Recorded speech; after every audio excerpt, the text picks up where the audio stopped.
The SA-6 Gainful is a mobile air defense system developed by the Soviet Union. The system itself entered service in 1967 and still in service today. The SA-6 is a dependent type of SAM, and without its radar, the launchers cannot engage. The radar of the SA-6, nicknamed Straight Flush, is a mobile platform that combines both the search radar and the tracking radar. The SA-6 considered low to medium range air defense system, and the ranges between all the SA-6 variants are between 4 kilometers, which is 2.5 miles, and 35 kilometers, about 21 miles. The ceiling of the SA-6, again between all its variants, between 40 meters, 130 feet, to about 14,000 meters, which is around 45,000 feet. The SA-6 is widely deployed all around the world, and it was used in most of the wars since 1967. The SA-6 is a few places in history that made name to the SAM system. The first one is the 1973 Yom Kippur War, where Israeli forces were surprised by the SA-6 in the region. And the radar warning receivers, RWR, that were installed on jets at the time were not fitted to detect the illumination by an SA-6. The SA-6 scored multiple hits during that war.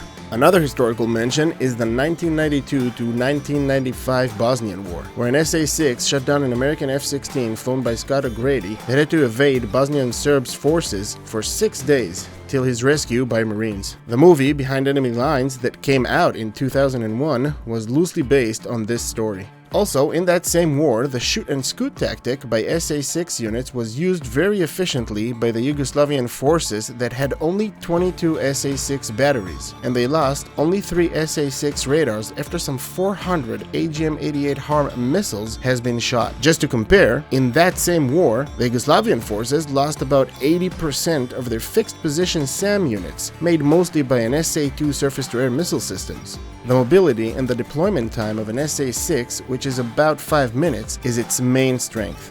In the engagement we have now, it's all about how to detect the radar when the SAM is deployed in the tactical spread type of deployment.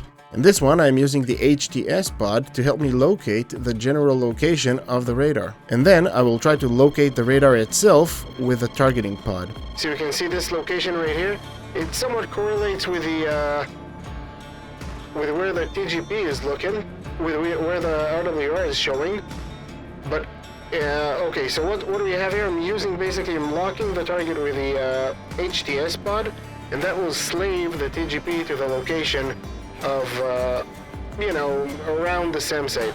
I am showing the use of sensors here because in the last 2 engagement we had, I already covered how to locate SAM sites visually. But still, one more input. If you don't have the HOTAS pod to help you, you can use the RWR to close in on the target location so you'll be able to spot it visually. In this type of SAM site deployment, you need to expect multi-layered type of air defense systems, from SHORAD to AAA all throughout the region. Here in the AO, we have only the SA-6 site deployed, so we can focus on how to locate the radar itself. And gonna lock again through the, okay, PGM4, let's see what we see here. I don't see any heat signatures. We'll just wait for a better PGM. I'm going to turn back around. You need to be patient with this type of engagement, especially if the SAM site is deployed correctly, as I mentioned. That is an issue, because if I'm going to fly towards the target, I'm going to get a missile notification. I won't be able to see. It will not come from where the SA-6 RWR signature is coming from. It will come from very close to me because it is going to drag me into an ambush. I actually want to get shot at just to show it to you. But you know what? Let's do that. Let's get shot at. And we'll try to head directly to the SA-6 RWR signature.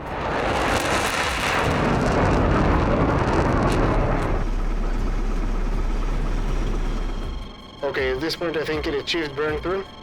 We're definitely in range of the SA-6. And it looks like he's doing exactly what he should do, dragging us in. Here we go. Let's spot that. Where is it coming from? You see, it shows it's coming from the RWR, but I guarantee you it's not. Let's defend because I do not want to die today. Altitude. Altitude. Let's see if we'll be able to spot it.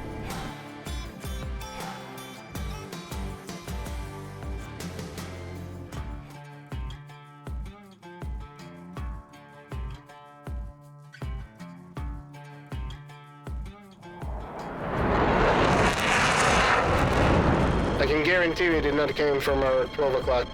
Oh, look at that. This is the smoke trail right there. We've been shot from our left side. Okay, still PGM-4. Let's climb into altitude and lock it again.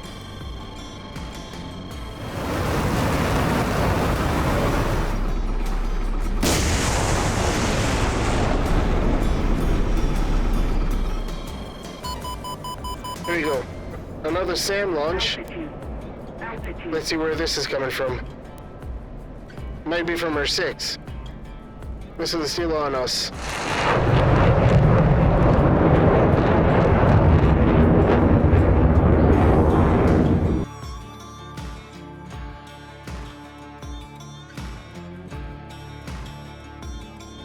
Okay, let's go cold and try to spot those missile launches. This will get somewhat of an idea. Okay, so the radar is approximately there. And look at where the SAM launch is. 6 o'clock. Right there. Right there, behind the helmet of the pilot. Look at this. This is where the SAM launch came from. You see? And the radar is somewhere around there. Okay, let's try to do this again. I'm really not having an easy time here with this.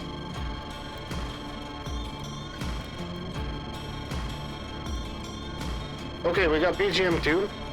So let's take a look where the TGP is looking right now.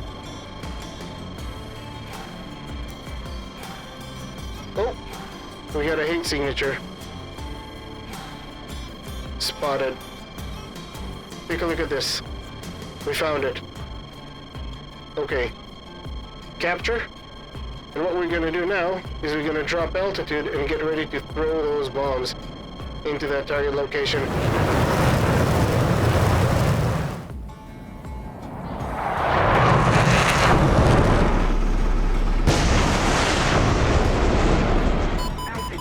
That's another SAM launch. Can come from anywhere, so you're still gonna have to defeat missiles while closing in. But at least we got the target location.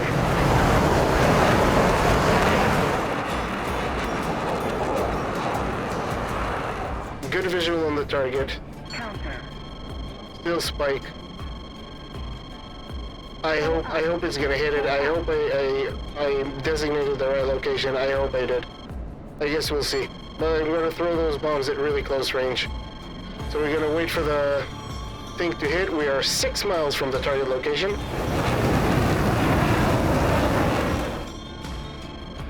Still gonna fly really low. Gonna wait for the pipper line to hit. As I pull up, I might redesignate just in case. Here we go. That's the time to pull up.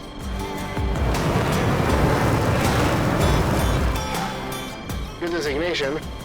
Bombs away.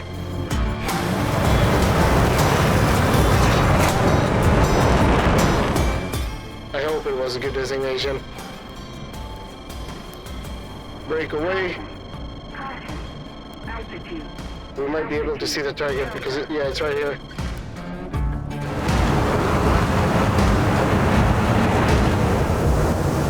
Wait for the bombs to do their trick. There we go. Really good effect on target. 2 bombs hit.